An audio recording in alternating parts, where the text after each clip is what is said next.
The first thing that you made me think of was in elementary school when I happened to go to a screening of Danny Kaye in The Court Jester. Oh, wow.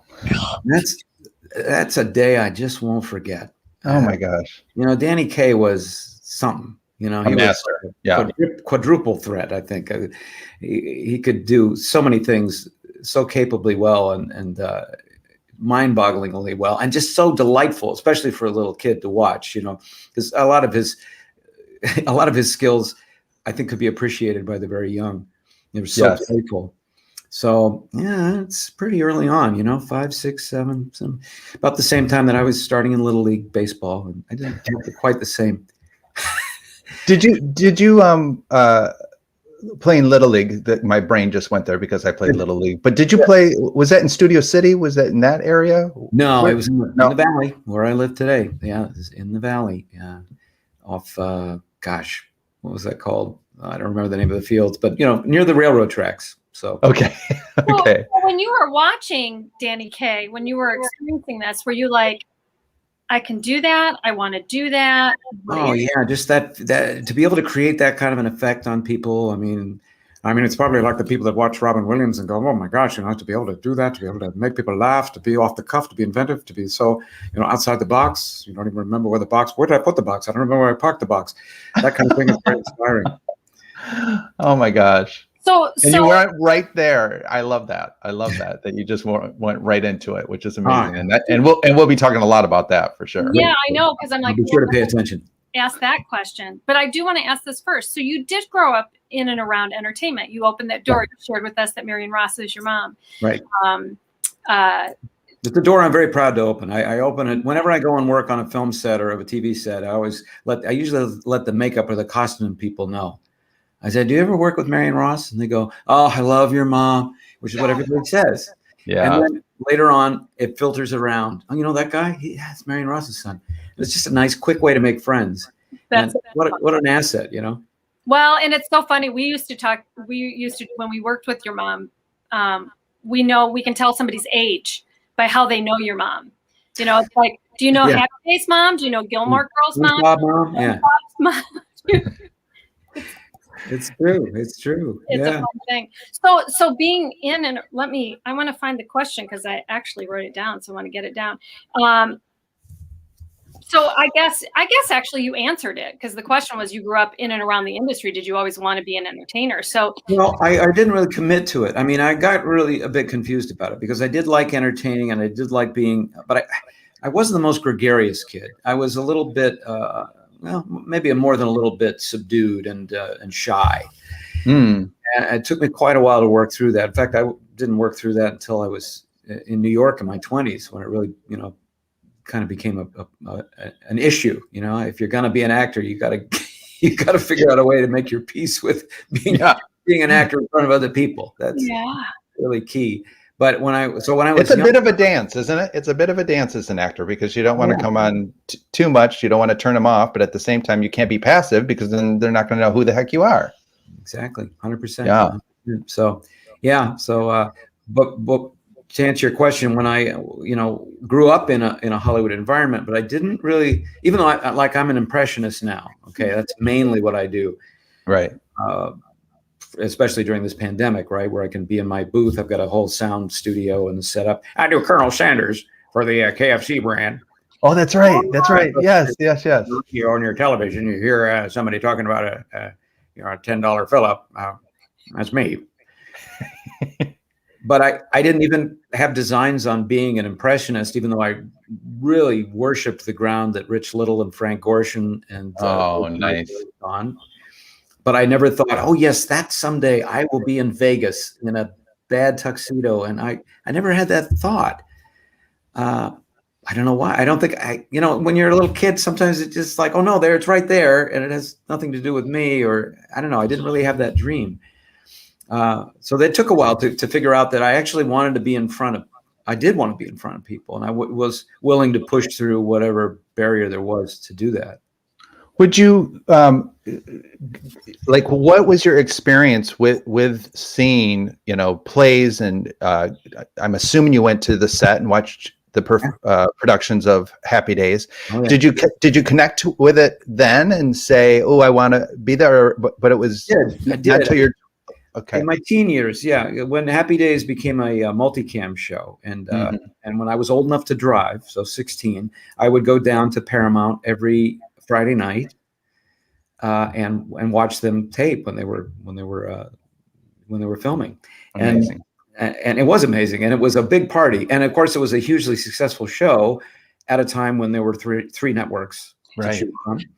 So it was like just this phenomenon, and very exciting. And I did want to be a part of it, but I felt like it was so massive, and I think I was also cognizant of the fact that I didn't deserve it.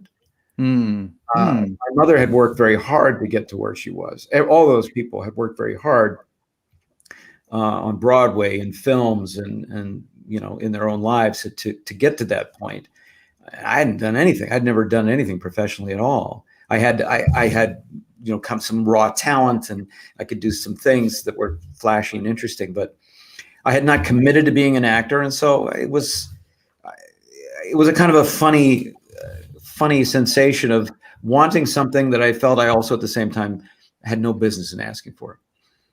Interesting. When did you went to New York and you do so many different things, acting, voiceover, books, animation, cartoonist, Right. kind of what was your vision at that point? Strictly acting, or when did you get into the impersonations? Well, I'd always done voices. Now, Marion, my mom, is also very good at not mimicry exactly, but not celebrity voices, but she does accents and imitates people, and that was a fun thing that we shared as a mother and a son. And when your mother does something, you realize, oh, well, this is obviously okay to do it. This is legal and fair. Nice. When she would do, like I had an English nanny for a little while, not a nanny exactly, but a babysitter that sounded just like Mrs. Doubtfire. Oh, wow. And her name was Connie Godby here. And she must have been from Lancashire or Yorkshire or something. But my mother would do her voice, and I grew up doing her voice too. So, but when gosh, I'm losing the thread a little bit. You're steering towards a very good place. Yeah. When did you find, like, with all those different interests, did you go to New York to be an actor? I went to New York to be an actor. Yeah. I had an epiphany. I was living in Madrid, Spain, because I'd been studying painting with a Spanish master for a couple of years. Amazing. Well, I was a lucky guy. I was a very lucky guy to run into this teacher who was just a visiting artist at the university that I was going to in Santa Cruz. And he was the one.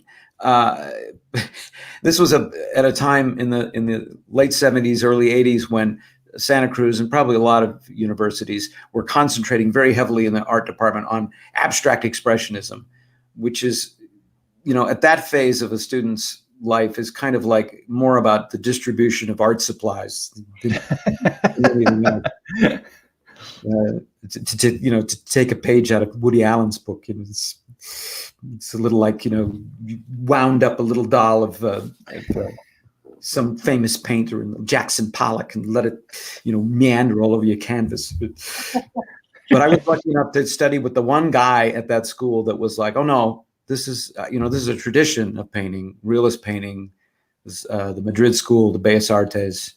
And so I studied with him for a couple of years. So I was in Madrid, but I had always had this kind of, really ever since I was a teenager, a little bit of a problem in my world of like, I want to be a painter, but I do like this acting thing. And I would go back and forth. And so all during college, I would audition and get into plays because I could do the old Frenchman and I could do, this British character. And I'd worked so hard on those accents in my private life that I could usually get in a play.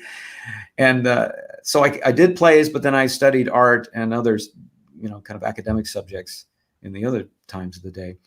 But I had this epiphany when I was in Madrid, and I ran into Harvey Keitel on the street of Madrid, very, very randomly. Random. Completely random. I had just seen him in a movie. I'd just seen Mean Streets at an art house in Amsterdam with Marion. And she took me to Amsterdam. We went, I don't know why, we went to see Mean Streets in Amsterdam. We should have gone to see a string quartet or something, but we went to see Mean Streets. And then I ran into him on the street, and I realized, by the excitement that event raised in me, I realized, boy, this really is something that interests me. So I went, oh, okay, I get it now. I get it. I'm clear-headed enough now to figure this out. And I said, well, now I'll go to New York. So within 2 months, I was living in New York because of that meeting. Never seen Harvey Keitel again, but he had a huge influence on my life. I was going to say, does he know the influence he's had on you? No. I don't know. I'm very interested in reaching out to Harvey Keitel and to talk to him.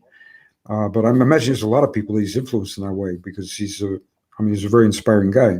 Take a look at it. So you moved from acting to meeting Harvey Keitel to doing, that sounds terrible, to doing Harvey Keitel. But when did that happen? When did you say, you know what, I'm going to keep doing, how easy was the acting thing for you? Was it a difficult? Not easy. It took me years to get established in New York, but luckily that was at a time when, I wanted to get into voiceover, and I found that was a smart bet. It's a very competitive field, but I actually had a lot of the skill set already, the important parts. So the rest of it was just, becoming well known enough in the town with the casting people and doing enough auditions to finally crack it. And then I worked very steadily in New York the 10 years I was there. And it was a time too when I also got into commercials and all those things paid very well. Today it's not quite the same situation. No, not at all. Yeah, it's kind of the opposite. So still a good living, but it's very, very competitive and becoming more, of course, chewed away by non-union work. So, and I got into improv at the same time. So I went to an improv school, got into, I was working at Rankin Bass. You mentioned Thundercats before. I designed characters for that show for about a year. And that was the longest job I'd ever had, a desk job. Not a bad desk job though, because I got to just sit and draw cartoons all day. And so in the daytime I was doing that. At night and on the weekends I was studying improv. And then if I had an audition, they'd let me go and do a quick audition. It's New York City. It's all, everything's pretty close by. You can run real fast or get on the train. Right. Back before anybody notices. And I eventually just sort of made it. And then I went back into freelance artwork and basically started to work more in commercials and a lot of improv. And I learned so much from the improv experience. It was matchless, really. I ended up I had a theater background, and I ended up running a children's museum, and which is like, and I tell people it's because I learned improv. Like, I use it every single day in my job. And if you can be a yes and person and figure that out, you can accomplish anything. Like, you can, and when something goes wrong, you can just, and okay, this is falling apart. And this is, 100%. And it's so much about being in the now moment. So because if your head is, it's so much about being in the now moment. I was thinking something. Yeah, no, absolutely. I'm following you, Jim. No. See, you just did improv. But man, I mean, it's very impressive, your multi-talent of what you're able to do. And do you feel you're drawn to one more than the other, or does it all just kind of bounce around and work its way through you? Yeah, back then in my 20s, I felt like I definitely had to make a decision, hunker down and concentrate on one thing. And I thought the reason why the Harvey Keitel moment was important to me was that I had been very into painting and very into studying that. But it was a very isolated kind of, not antisocial, but not very social kind of art form. You're alone with things. And sure.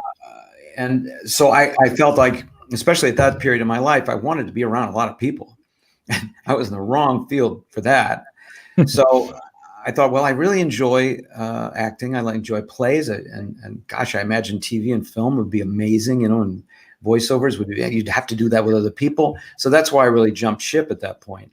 And I'm glad I did, because I now at this stage of my life, I've been around. Well, you know, not counting 2020, but I've been around a lot of people, and a lot of groups, and a lot of schools, and a lot of ensembles, and different mixes of people, and I don't mind taking a little time for myself and going off and painting something or writing something by myself. And so, but I think what I've learned is that you can do both. You can spin all those plates, and sometimes it's a little overwhelming when everything's firing at once. But you know, I feel very fortunate that I can do a lot of things, and I've had a lot of great experiences. I worked with Ron Howard, as you said, on 5 films, and I mean, just matchless experiences, just terrific. Yeah, your IMDb page is a mile long. I mean, you're a steady working actor.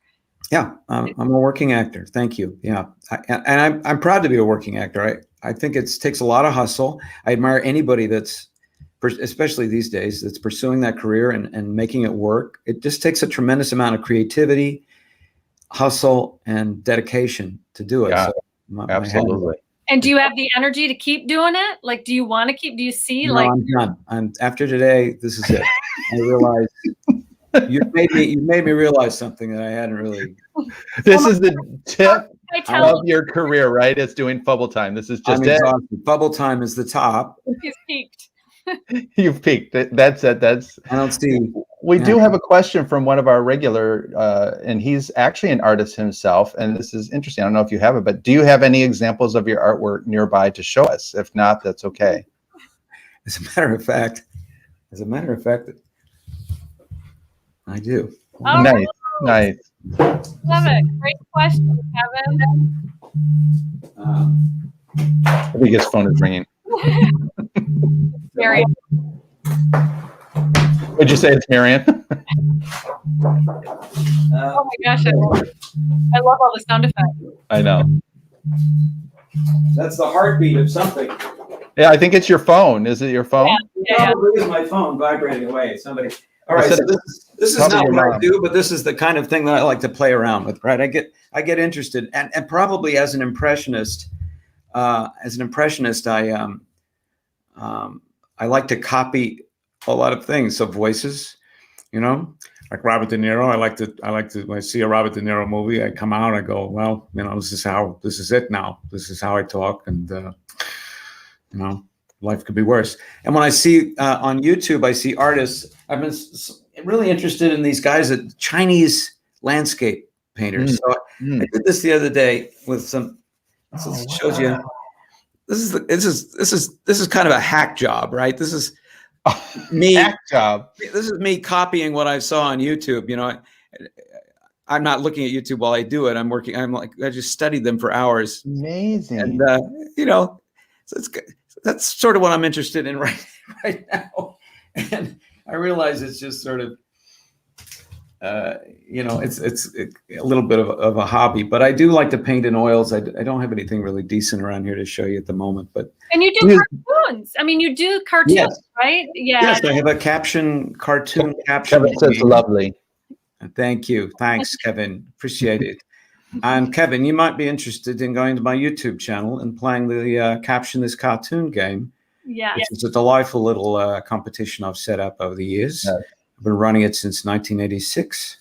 And you can find that on his website. Well, actually on YouTube is the best place. YouTube, but you can click over from your website, right? Your YouTube page is up on your website?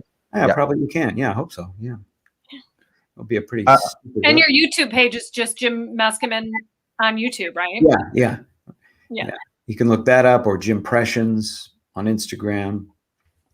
Gotcha. We'll list them in the comments afterwards. It's always nice to make sure everybody knows where to find you. Kevin's already saying he's gonna check it out. Yeah, I think you'd like it. Yeah, so how do you decide who to do an impression of? Like, do you? How is it born?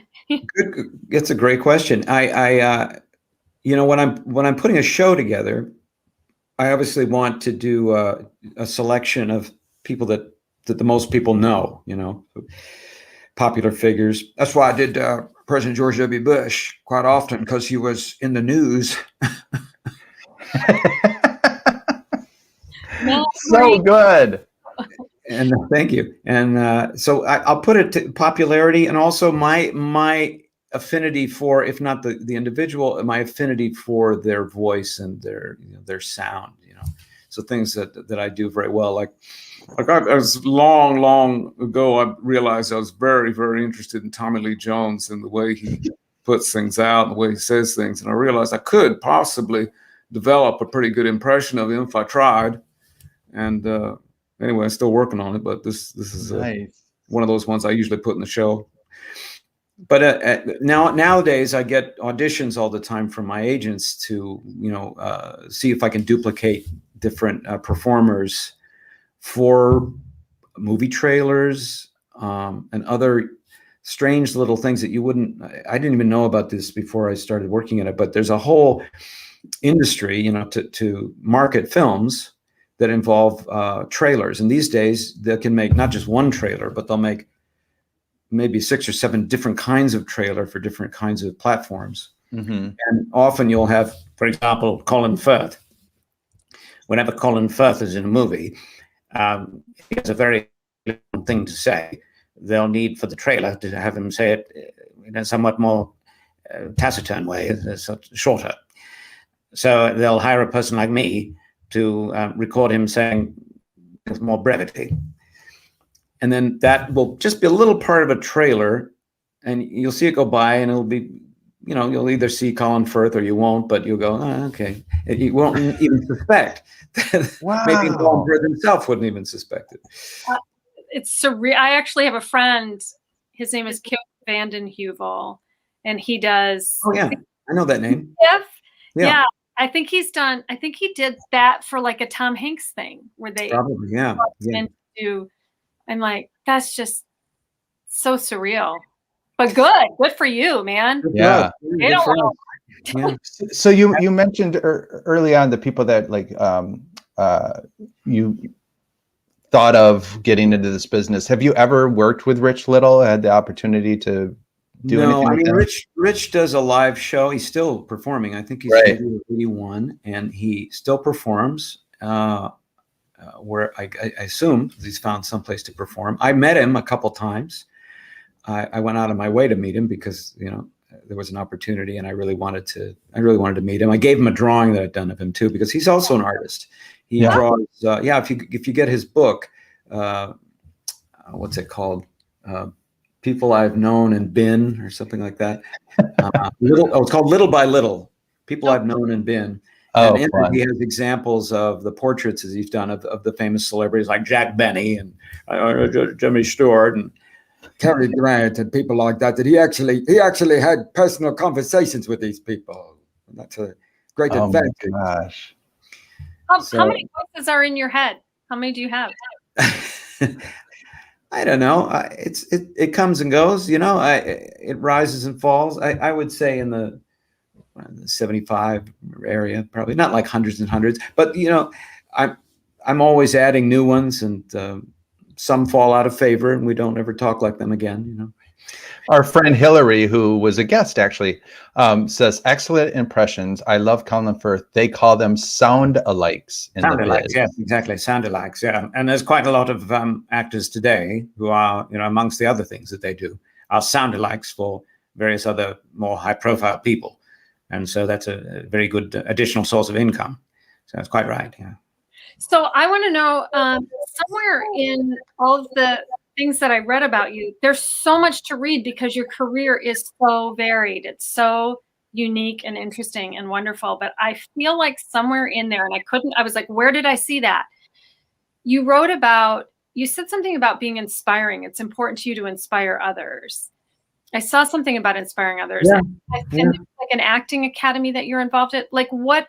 Oh, talk about what that means to you, what it means to you to give back. And thank you. Thanks for asking that question. It's a really nice question to ask. I appreciate it.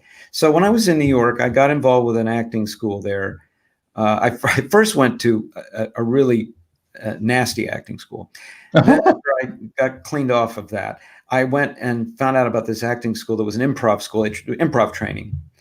And it was in Chelsea at the time. It doesn't exist anymore. But the emphasis there was on, like, from improv, it's like you're agreeing with people, you're providing people with what they need to create art.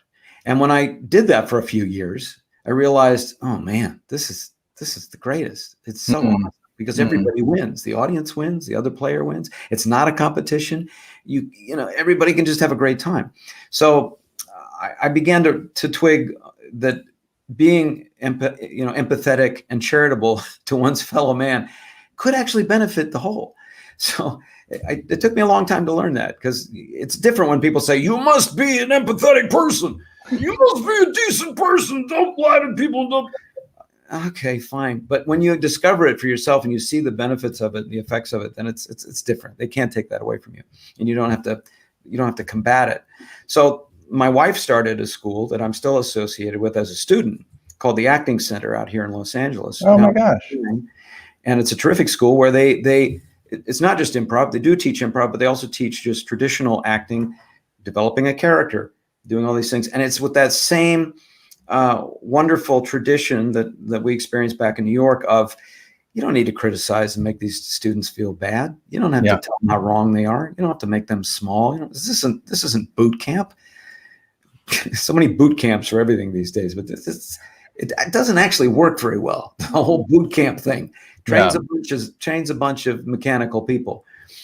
But that's not what you want from the arts. You want people that are free to invent and free to create and then spread that out and do things that astonish people and make them feel better about their lives. Yes. So I try to inspire people. I know I have been able to do that with what I do. And I feel just very lucky that I have a skill set and opportunities where I can make people smile or have a realization or two. And I don't know, maybe have a little hope to move themselves in a more creative way.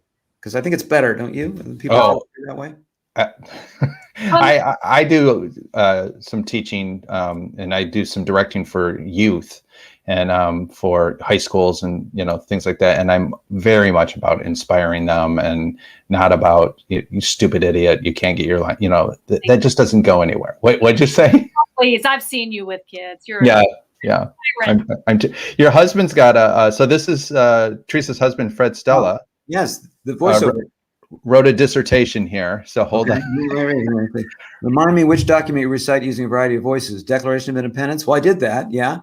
I thought, he's played the cartoon game. Good for you, Fred. Thanks for playing. I also had a Shakespeare speech from Richard III that was my first big viral hit on my own. And I did that in celebrity voices. It was about 24 celebrity voices back in 2011. Wow. Boy, what a rocket ride that was. And that really sent me on a vector for quite a few years. Yeah, and you're doing your YouTube show, which is Fortune Cookie. That's the daily celebrity Fortune Cookie. Then I have a show that I do with my wife, a show that I do with my daughter, and then any odd thing that I can possibly think of. YouTube's the best. If I think of a show idea, I can put it on in half an hour. Well, it's kind of like how we came up with this, because Teresa and I kept on saying we want to do a talk show. We wanted to do something together. We don't live in the same place hardly ever.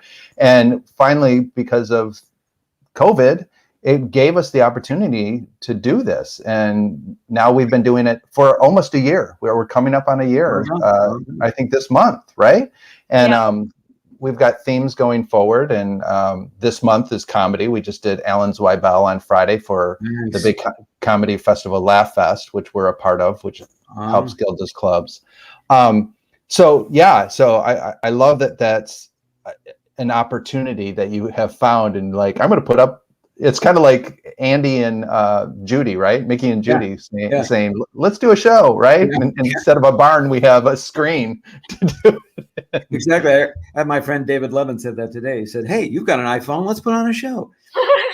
Nice. So how's it been working? Oh, I'm sorry. Were you going to ask that question, Patrick? Go ahead. I was going to ask, what are you going to ask? Because I want to kind of ask, What are you going to ask?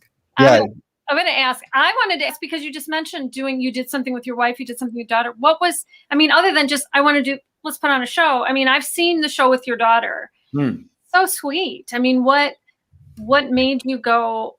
Did she suggest it? Did you suggest it? And what does that mean to you as a dad to be doing something with your daughter in that very special way? It's another thing that I feel so lucky about. I mean, my daughter and I have a really great friendship, and she's very like me in a lot of ways, which could mean not a very good relationship. But Right.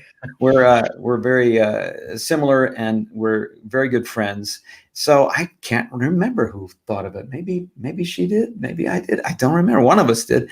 And I thought it would be interesting for people to see a conversation across generations like that, and also to kind of show that you don't have to be at loggerheads with your kid, and they don't have to be embarrassed by you. And we've sort of gotten used to the trope of, oh, dad, and there are those moments for sure in my life.